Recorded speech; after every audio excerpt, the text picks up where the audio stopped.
Assalamualaikum warahmatullahi wabarakatuh. Waalaikumsalam warahmatullahi wabarakatuh. Kembali lagi bersama kita di podcast GAK bersama Gusril, Jabar, dan Karisma. Oke, di sini saya sebagai moderator ya akan membahas materi tentang ilmu muhkam dan mutasibah dengan narasumbernya Kang Abdul Jabar ya. Ya, Abdul siap. Jabar dari kelas mana?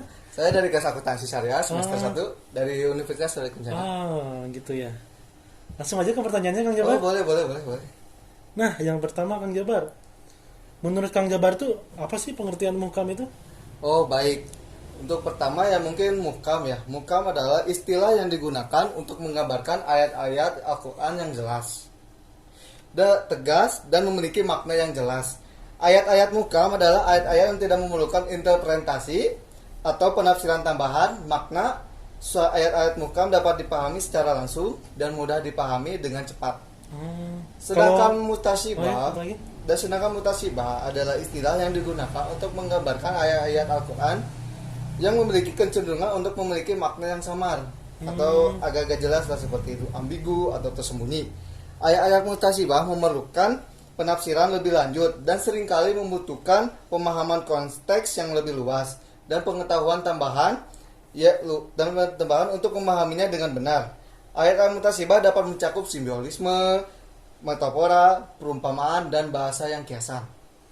Sudah Kang Mungkin Jabar? seperti itu aja. Kita ke pertanyaan selanjutnya ya Kang Jabar ya. Ya. Kalau contoh-contoh ayat muhkam itu gimana sih? Oh, ayat muhkam sama mutasibah ya? Ya. Untuk pertama mungkin ayat muhkam ya.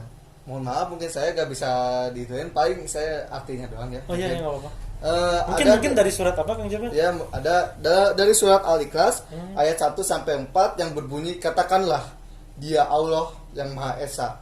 Allah adalah Tuhan yang bergantung kepadanya segala sesuatu, Dia tidak beranak dan tidak pula berperanakan, dan tidak ada sesuatu pun yang setara dengannya. Itu mungkin itu salah satu contoh untuk surat muhkam ya. Kalau Dan mutasibah gimana? mutasibah itu ada dalam surat Al-Baqarah yang ayat 259 yang berbunyi, atau seperti orang yang melalui sebuah desa yang telah hancur dan yang bangunannya telah runtuh ke tanah. Dia berkata, bagaimana mungkin Allah akan menghidupkan kembali desa ini setelah mati? Maka Allah menjadikan dia mati selama 100 tahun, kemudian menghidupkannya kembali. Allah bertanya, berapa lama engkau tinggal atau mati? Dia menjawab, aku tinggal sehari atau sebagian hari. Allah berfirman, sebenarnya engkau telah tinggal 100 tahun, lihatlah makananmu dan minumanmu yang belum berubah, dan lihatlah keledai itu, dan agar kami menjadikan engkau tanda bagi manusia, dan lihatlah tulang belulang itu, bagaimana kami hancurkan kemudian kami rapatkan lagi, sedangkan kami menjadikannya daging. Maka setelah terang kepadanya, dia berkata, aku tahu sekarang bahwa sesungguhnya Allah Maha Kuasa atas segala sesuatu.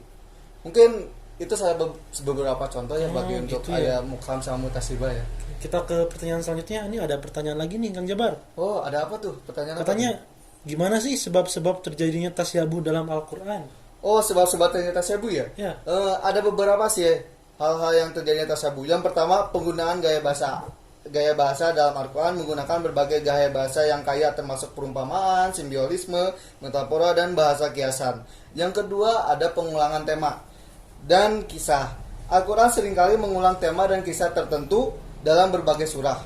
Dan yang ketiga, ada konteks sejarah dan sosial. Al-Quran diturunkan selama periode tertentu dalam sejarah dan lingkungan yang spesifik.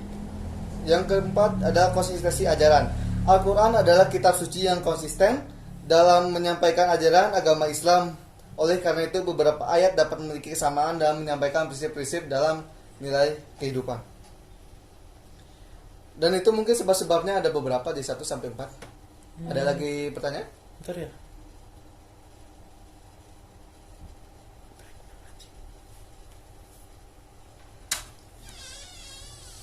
Ini pertanyaan yang terakhir Kang Jabar ya.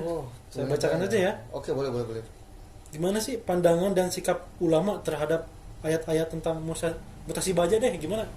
Oh, ada beberapa pandangan dan sikap yang umum diambil oleh ulama terkait ayat-ayat mutasibah. Yang pertama adalah tafsir literal. apa sih tafsir literal ya? Gimana Beberapa ulama mengambil pendekatan tafsir literal terhadap ayat-ayat mutasibah. Mereka cenderung mengartikan ayat-ayat tersebut secara harfiah tanpa penafsiran tambahan karena mereka percaya bahwa Al-Quran harus dipahami sesuai dengan makna, kata-kata, dan ungkapan yang digunakan. Dan yang kedua, ada yang namanya tafsir konteksional. Apa sih tafsir konteksional itu ya? Yang yaitu banyak ulama menganggap ayat-ayat mutasibat memerlukan penafsiran tambahan berdasarkan konteks dan tujuan penyampaian Al-Quran secara keseluruhan. Mereka menggunakan prinsip-prinsip tafsir seperti melihat ayat sebelumnya dan sesudahnya, memperhatikan sejarah dan konteks sosial saat wahyu diturunkan, serta merujuk kepada hadis dan pendapat para ulama terdahulu. Dan yang ketiga ada tafsir alegoris. Nah, tafsir alegoris itu adalah sebagian ulama menggunakan pendekatan tafsir alegoris terhadap ayat-ayat mutasibat. Mereka menganggap ayat-ayat mutasibat tersebut memiliki makna yang lebih dalam atau simbiolis dan memerlukan pemahaman yang lebih dalam dan filsafat untuk memahaminya dengan benar. Dan mungkin ini yang terakhir ya, sikap kehati-hatian para ulama. Beberapa ulama mengambil sikap hati-hati dalam menafsirkan ayat-ayat mutasibat. Mereka mungkin mengakui bahwa ayat-ayat tersebut sulit dipahami secara langsung dan mengingatkan umat Islam untuk berhati-hati dalam memberikan penafsiran, serta menghindari membuat kesimpulan yang bersifat spekulatif atau bertentangan dengan ajaran Islam yang sudah mapan. Mungkin cuma itu saja. Iya. Terima kasih ya Kang Jebar udah hadir di podcast kali ini ya. Oh, boleh sama-sama. Terima kasih ya. Terima kasih sama-sama. Ya, Oke. terima kasih yang udah nyaksiin podcast kita. Semoga kita ketemu lagi ya di podcast-podcast selanjutnya. See you. Bye.